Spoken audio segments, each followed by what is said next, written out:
Laut merupakan surga bagi para nelayan. Dengan berbagai hasil laut dapat memberikan kehidupan bagi mereka. Namun, apabila cara memperolehnya dilakukan dengan cara yang ilegal dan tidak ramah lingkungan, menyebabkan rusaknya berbagai ekosistem laut seperti rusaknya terumbu karang, yang dapat mengakibatkan pula berkurangnya populasi ikan.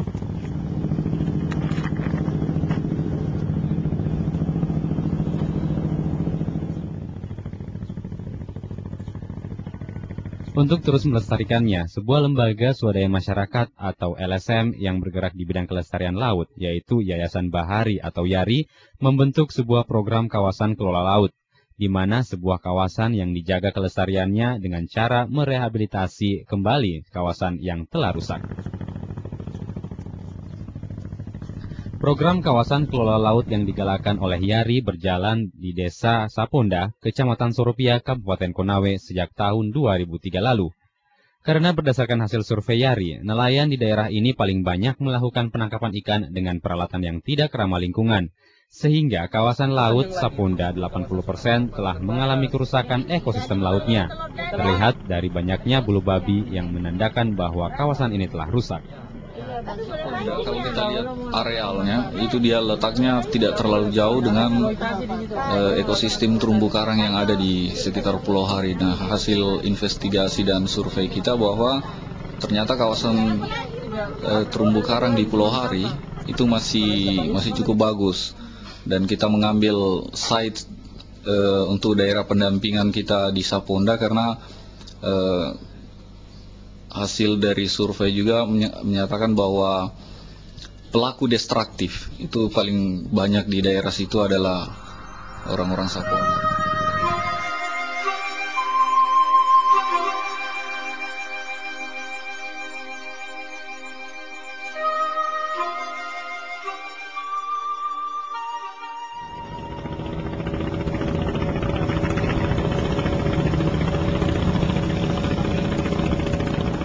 Untuk sampai ke Desa Saponda yang merupakan sebuah pulau kecil di sebelah timur Laut Teluk Kendari, kita harus melakukan perjalanan selama sekitar 1 jam dengan menggunakan speedboat dari Kendari yang berjarak kurang lebih 30 mil laut.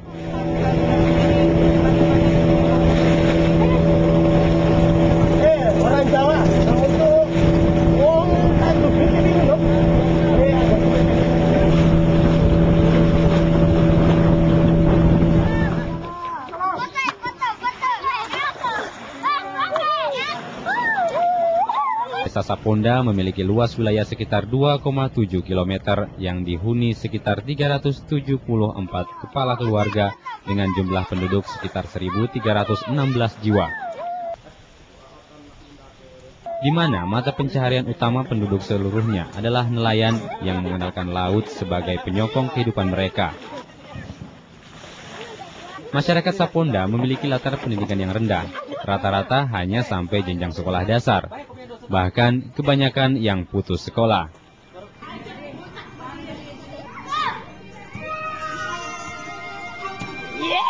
Bukan faktor ekonomi yang menyebabkan hal itu, namun dikarenakan oleh rendahnya kesadaran masyarakat akan pentingnya pendidikan bagi mereka.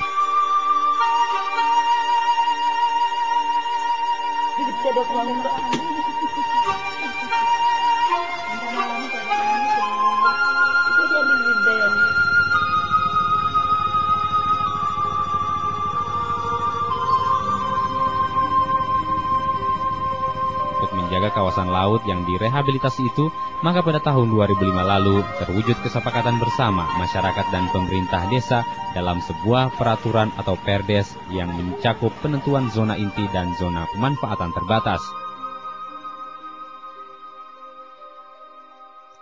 Dari 7,8 hektar luas Pulau Saponda, 4.000 meter persegi di sebelah timur Saponda dijadikan sebagai zona inti, dan sisanya dijadikan sebagai zona pemanfaatan terbatas yang bisa diakses nelayan.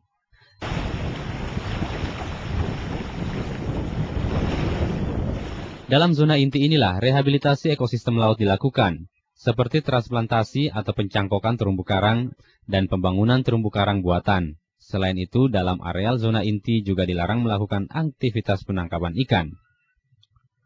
Jadi kawasan yang betul-betul yang dilindungi, yang hanya boleh dimanfaatkan hanya untuk penelitian dan kegiatan-kegiatan rehabilitasi.